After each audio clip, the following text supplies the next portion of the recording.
Good evening. We are live, but not live, as in I'm recording this live exclusively for the Post Millennial. Day 4 summary analysis of the contempt of Congress trial of Stephen K. Bannon. For those of you who don't know who I am, David Frei, a Montreal litigator turned YouTuber, Rumbler, content creator at vivabarneslaw.locals.com, right over there. I have been doing these daily summaries, analyses, exclusive for the Post Millennial since the start of this trial.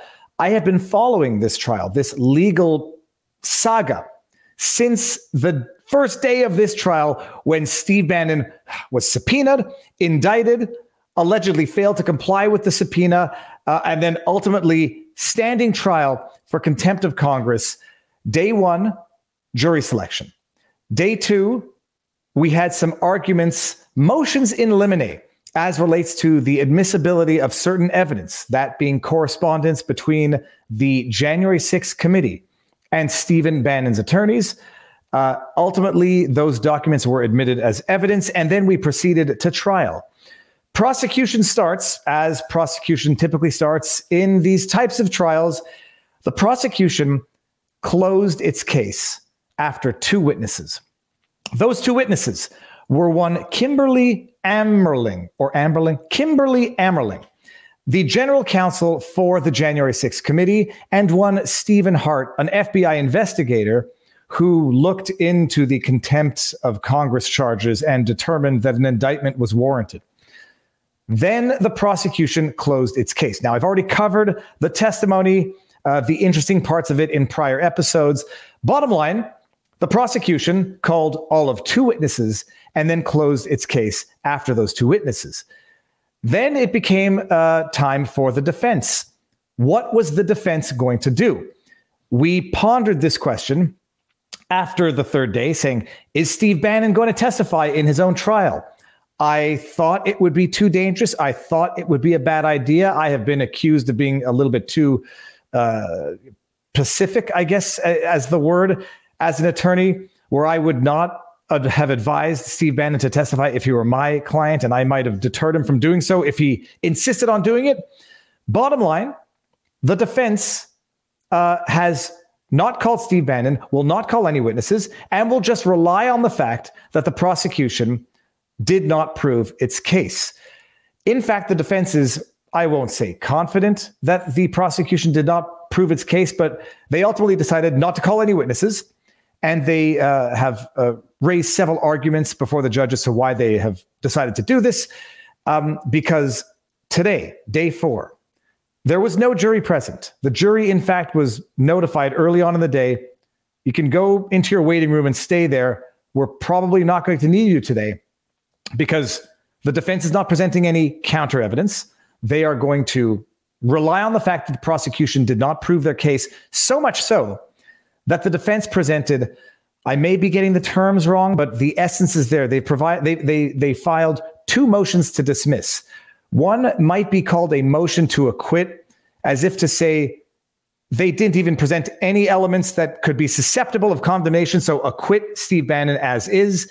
The other is what is known as a Rule 29 motion to dismiss, as in they did not meet the burden of the proof and no reasonable jury could come to a conviction, therefore dismiss the case on a motion to dismiss from the defense.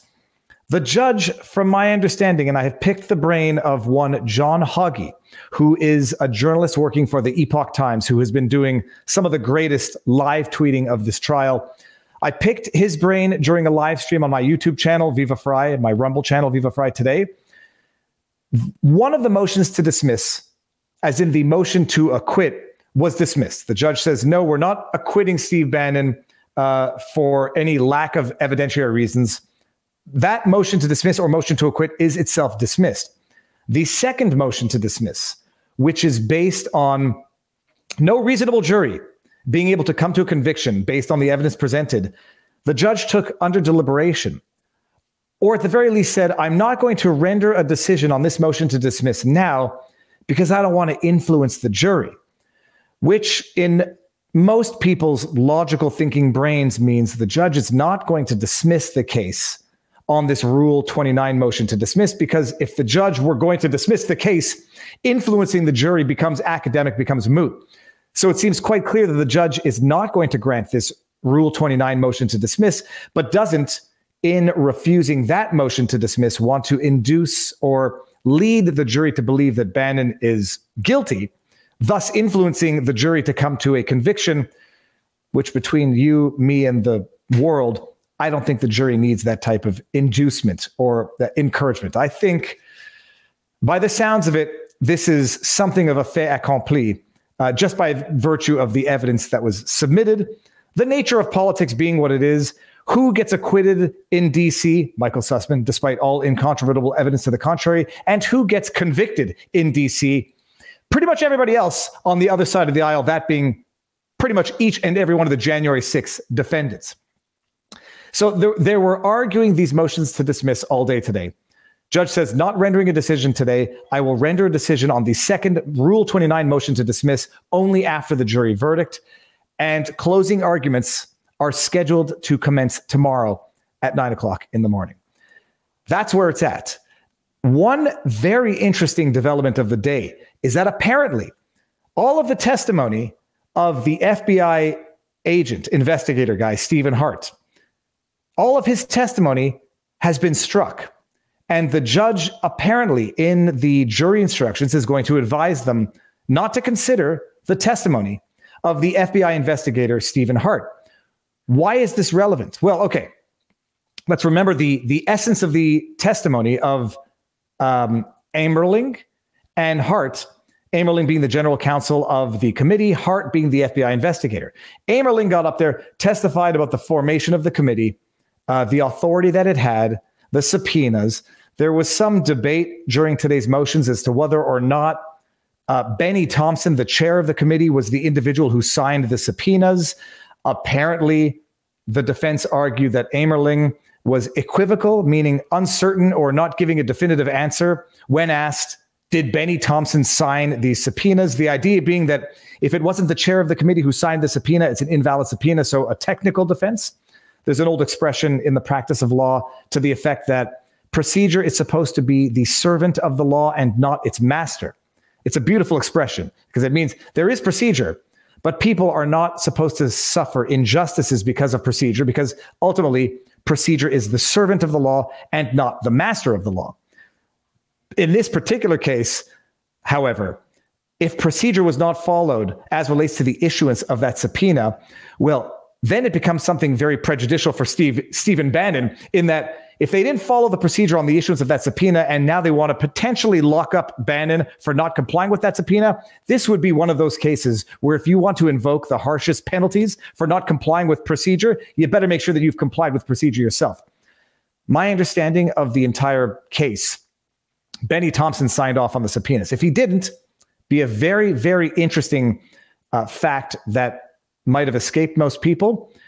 And if it is in fact Amerling or some other clerk who signed off on the subpoena, thus invalidating the subpoena or not making it a compelling subpoena, that would be interesting.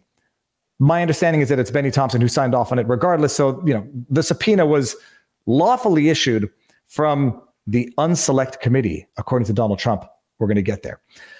But the bottom line, the FBI agent's testimony or the FBI investigator's testimony has been struck, which in theory means that all of the exhibits that were filed with his testimony will also be struck.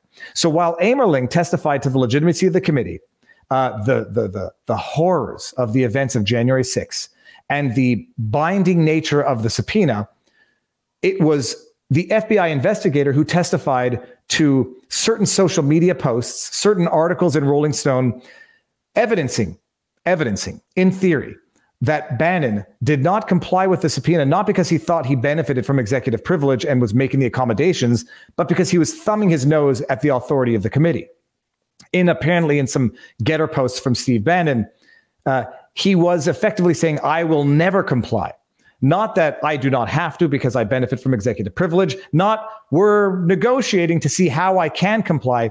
Apparently, these Getter posts that the FBI investigator brought into evidence through his testimony were posts in which Bannon was saying, I will never comply. which could be, relevant in proving the mens rea, the intent to commit the actus reus, the criminal act of contempt of Congress failing to respect a congressional subpoena. So if Hart's testimony is tossed, as are the exhibits, those elements, those pieces of evidence, although they're not evidence now, are not to be considered by the jury. The only practical problem is the jury's already heard it. So try to scrub that from the brains of the jury members. Good luck. Jury instructions can tell them, do not consider those posts on social media that Hart brought into testimony or brought into evidence through his testimony. Don't consider them. But you've heard them, you've processed them, you've made some brain connections about them. It's going to be impossible to forget it and very difficult not to consider it. But we'll see. Jury instructions are going to come tomorrow as well, so we'll see what the jury instructions are. But that was the very interesting development, tossing the testimony of Hart. And I don't exactly know why it happened. I just know that it did happen. But when I talk about the unselect committee that is this January 6th committee, and a piece of evidence that was actually allowed into evidence, a letter from one Donald John Trump, waiving the privilege that had been bestowed to Steve Bannon. This document that we're looking at right now, it is a July 9 letter from Donald Trump. July 9, 2022. We had talked about this earlier.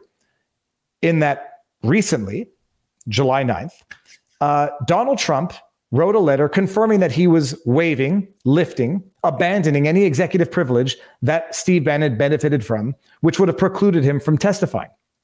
This letter is a 4D level chess troll. This is phenomenal. You can love Trump or you can hate Trump. And I suspect if you love Trump or hate Trump, you hate him or love him for the same reasons because he does things like this. So this was a letter published recently and now allowed as evidence into the trial. The extent to which Steve Bannon will be able to plead executive privilege or the idea that he thought he benefited from executive privilege to be determined in closing arguments. We'll see what the judge allows and what the judge doesn't allow. Let's just walk through this letter because it's a thing of beauty. Donald J. Trump, July 9, 2022.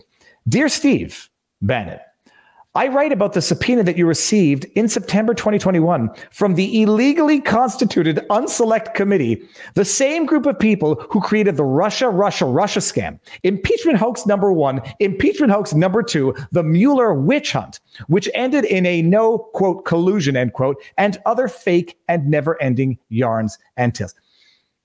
This is not just a needle. This is a needle on steroids. He knows what he's doing when he drafts this.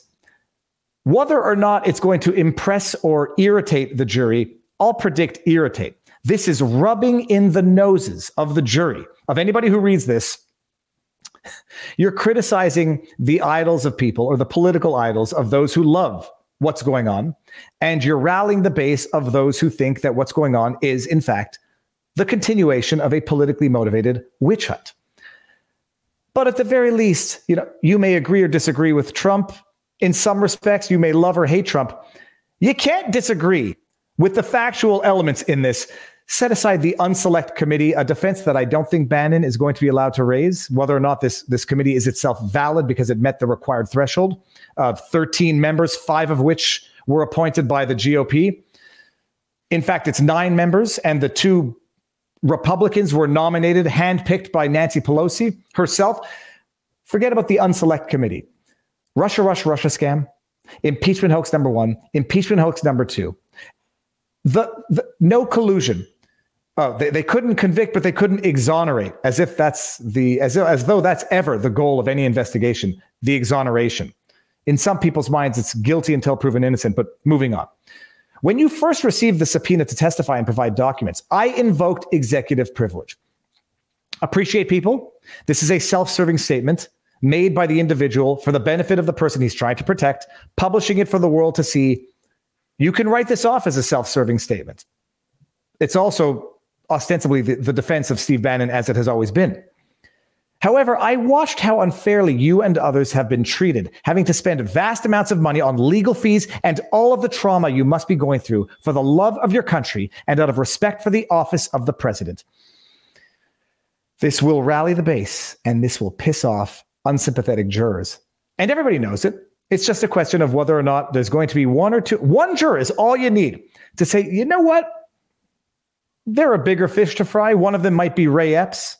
They're going after Stephen Bannon for contempt of Congress for failing to respect a congressional subpoena, but they're not going after Hunter Biden for any number of other things. I put out a tweet just a few minutes ago. At worst, Stephen Bannon is guilty of contempt of Congress. At best, Hunter Biden is guilty of felonious acquisition of a firearm and felonious disposal of a firearm. At best. But this is the fish they decide to fry because of politics.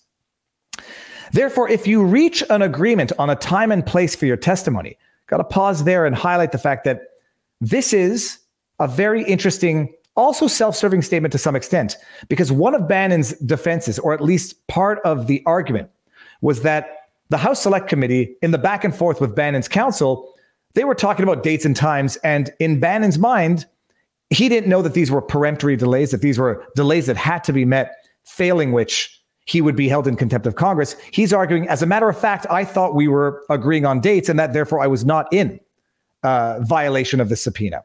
So it's interesting phrasing, and it's deliberate, and obviously so for anybody with the critical mind.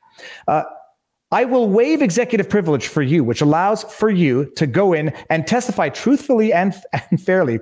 It's great.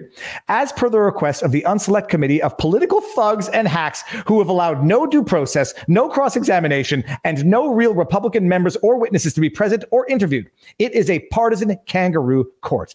Why should these evil, sinister, and unpatriotic people be allowed to hurt and destroy the lives of so many and cause such great harm to our country? It has been from the time I came down the escalator at Trump Tower, a political hit job against the overwhelming majority of Americans who support the concept and policy of making America great again and putting America first. Good luck in all your future endeavors. Sincerely, Donald J. Trump. Love him or hate him, that's a thing of beauty. And I think people will love him because that's a thing of beauty. And I think the people who hate him will hate him because that is a thing of beauty. Bigger fish to fry. Much more serious crimes out there that are not only not being investigated, arguably being actively covered up. But this is what the House Select Committee on January 6th decides to hold a 5-day trial to prosecute Steve Bannon for contempt of Congress after 500 plus days investigating the events of January 6th. And despite all those 500 days of investigation, I don't think they called Ray Epps as a witness for this trial. I don't think they subpoenaed Ray Epps for the committee. It's clearly politically motivated, whether or not under the strictest letter of the law, Bannon actually committed contempt of Congress if he did not legally benefit from executive privilege, or if he did not, as a matter of fact, think that the committee was going to accommodate. Therefore, the deadlines to submit documents and to submit for testimony were not hard deadlines. Setting all that aside, even if Stephen Bannon did in fact commit contempt of Congress, the exceedingly rare circumstances under which anyone has been indicted and gone to trial for contempt of Congress should show you that this is not about justice. This is not about importance of the alleged crimes. This is about politics and the importance of making examples of people with big platforms who are influential and setting an example for everybody else. If you get too close to Donald Trump, this will happen to you. They will try to ruin your life and the lives of those around you. They did it with Michael Flynn. They did it with Roger Stone. They're trying to do it with Stephen Bannon. So even if technically he did in fact commit the crime of contempt of Congress, that judicial resources would be spent on pursuing this and not other more meaningful crimes and more serious crimes, leads you to believe that this is a political witch hunt. This is all about politics. This is all about setting examples, deterring others from speaking up, and trying to silence Stephen Bannon. One thing is clear from his opening monologues before the courthouse, nothing's going to silence Stephen Bannon. And the risk of these types of political persecutions or these political prosecutions is that you're preaching to the choir on the one hand, but on the other hand, you might be waking some people up and opening some eyes to what is going on. You make a martyr out of someone like Stephen Bannon over something as innocuous, and it is innocuous. this contempt of Congress because it didn't interfere with any committee investigations. It didn't derail them. It didn't impact them in any way whatsoever, because the very articles that the prosecution sought to admit as evidence were already out there. The posts from Stephen Bannon were already out there. So it was not clear that they were going to get anything new from Stephen Bannon that was not already public. And one way or the other, even if it is contempt of Congress, contempt of a congressional subpoena, nothing Steve Bannon did actually impeded the committee's work in any way, shape, or form, which makes this persecution, or should I say prosecution, all the more abusive. That's where it's at after day 4. Day 5 tomorrow, closing arguments, and they should be done, from what I understand, relatively early, where we might actually have a verdict tomorrow by the end of the day. If this wraps up by lunch, and if the parties have, I think, 30 minutes each for closing arguments, if this wraps up by lunch, I do anticipate having a judgment, but I'm going to say having a conviction by the end of the day. Then it's going to be a question of sentence, time served, and the fine. But I think we're going to have a verdict tomorrow. I think it's going to be a conviction, and I think it's going to be a very quick conviction. Predicated on the fact that closing arguments actually end tomorrow, one way or another, once closing arguments are done, it's going to be quick deliberations and a quick conviction to be determined whether Viva Frei, the Oracle, is accurate and correct in this prediction. But stay tuned, because there will be a day 5 summary and analysis exclusively for the Post Millennial. If you want to see me live stream commentating during the day, Viva Frei on YouTube, Viva Frei on Rumble. And if you want to follow Robert Barnes and myself, we talk about this every Sunday night. We talk about all the news Sunday night, but we're going to talk about this on our Sunday night weekly stream. You can also follow us at vivabarneslaw.locals.com. But for the time being, day 5 of the exclusive summary analysis for the Post Millennial coming up tomorrow after closing arguments and possibly after a verdict. Everybody out there, enjoy the evening. Peace out, peeps.